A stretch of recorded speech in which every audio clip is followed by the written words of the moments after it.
I'm at Helsinki airport. I'm on my way to Stockholm for a couple of days. And my travel camera this time is the Nikon F3P. I'm pretty excited because I haven't taken travel photos on a film camera for about 26 years. I got my first digital camera, which was the Nikon D1 in 1999. And ever since after that, I've taken all my travel pictures on a digital camera. But now I took my Nikon F3P and I'm pretty excited. Let's see how this goes. Spoiler alert, it did not go well.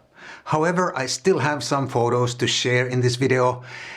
Let's first go to Stockholm and see what happened over there, and then after that I'll explain what went wrong and why. For a film camera, of course, I need some film. My film stock for this trip is my favorite Ilford Delta 3200, which I'm rating at ISO 1600. I really like this film. I have 4 rolls with me, actually 4.5. Because this roll is like half shot already, 15 but 20 shots already exposed, and I have 4 more rolls in my camera bag.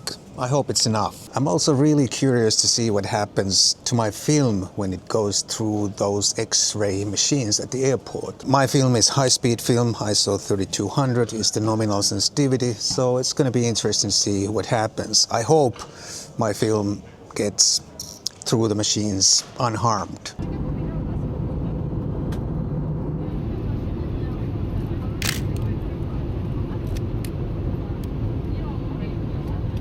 Does it make any sense to shoot film when you travel? I don't know if it makes any sense. To me, it's some change compared to digital. And there are some limitations, of course, but I like that. For example, now that I have black and white film, I'm committed to black and white. I can't even consider color because my film only can record black and white. But I like it. It makes it easier for me to look for photo moments because I can completely ignore color. I can only look for or look at grayscale values in the scene. And I think it's only good. I don't miss having a color option with me. To me, it's also a little bit more relaxing to shoot film compared to digital. At least right now it feels like that. Because I can't review my pictures. So whenever I take a picture, I'm more ready for the next picture. I can fully concentrate on my photography without looking at my previous pictures. I think it helps me to concentrate more. I just finished my second roll of film, 72 exposures. Not bad.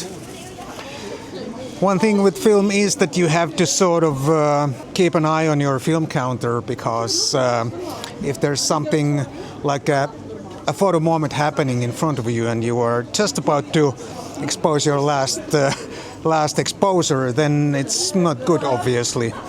But let's change the film and so we can start or continue shooting. Always leave it out like this so it's easier to develop. Also fold it like so I know that this roll is exposed, so I don't accidentally double expose the roll. That would be a bummer.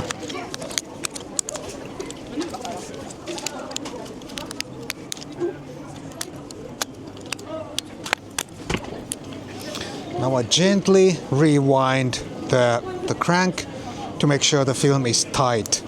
And when I advance the film, I make sure the rewind crank rotates so I know the film is engaged properly in the camera. But now I'm ready for the next exposure. Let's continue. I have completely changed my mind about film photography during the past few years. When I started out a long time ago, I shot film, of course. It was the only option.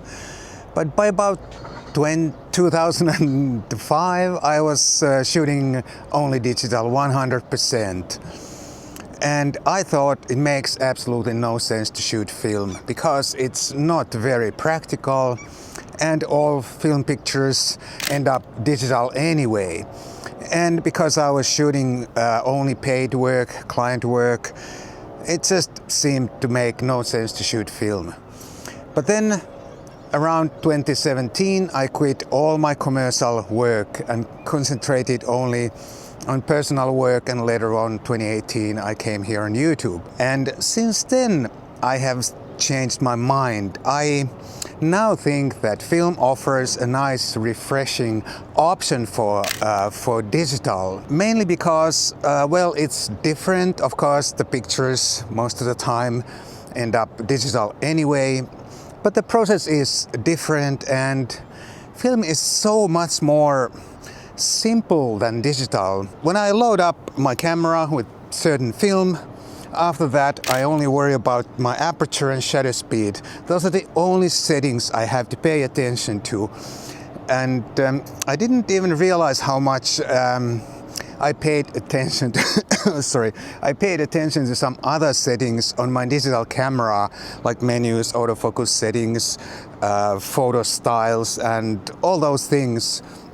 But with film, it's so simple. I still agree though that film is not very practical, and it's not the most convenient way to do photography, but it doesn't really matter when you're shooting personal work. I think it also matters a lot how you shoot it, or the whole process means a lot.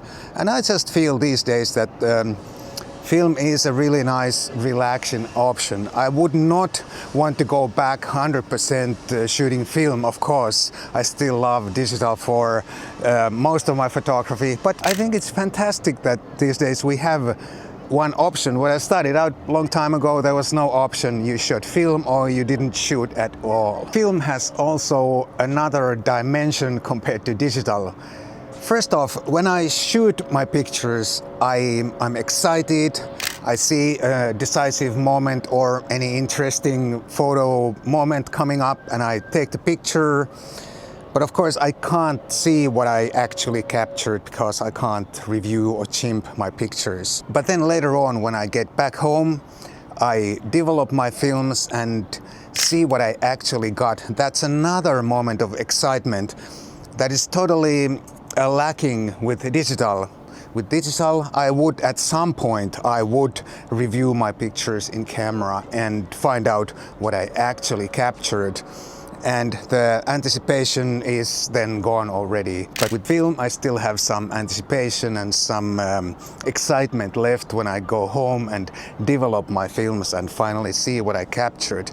Of course, with digital, when I see my pictures on a big screen, it's another sort of exciting moment again, but there's no surprise anymore.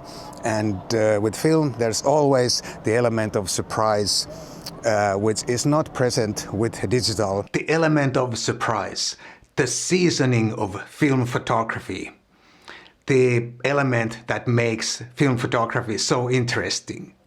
In this case, the element of surprise materialized in its full extent, and not in a good way. It was all my mistake. Because I haven't been shooting film for travel for a long time. I should have done some little bit of research before I took off on my trip to Stockholm.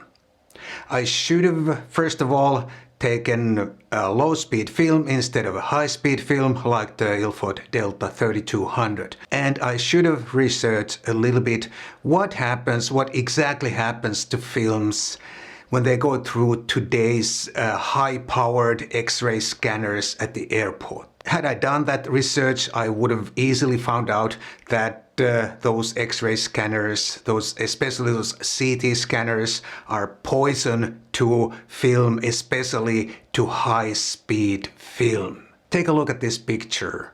On the left is one of the films that was with me in Stockholm. On the right is one film that I have exposed here in Helsinki. Both the same film, exposed and developed the same way. Look how much darker the film base is on the film that was with me in Stockholm, the film that went through those airport scanners. There is a really strong foggy veil on the film that went through those scanners. And that's why it was really super hard to make anything out of those negatives, because they were so fogged up. Obviously, this could have not happened with a digital camera. Something bad can always happen even with a digital camera, but not anything like this. And it was totally my fault. Digital has made me too comfortable and too confident. It never even crossed my mind that something could happen to my films when they go through the airport security.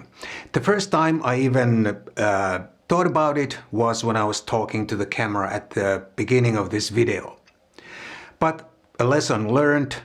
Next time, if I travel with film, I'll take low-speed film, ISO 100 or something, and that should be pretty safe if the film doesn't go through those machines like multiple times. To me, right now, it seems that film and travel photography do not mix really well today, because there is much more risk than before, like decades ago, when film was the only way to do photography. I traveled a lot with film back in the day and never had any issues like this. I suppose the only really fail-safe way to do film travel photography would be to buy your film at the airport after the security, or buy your film at the destination and have it also developed at the destination.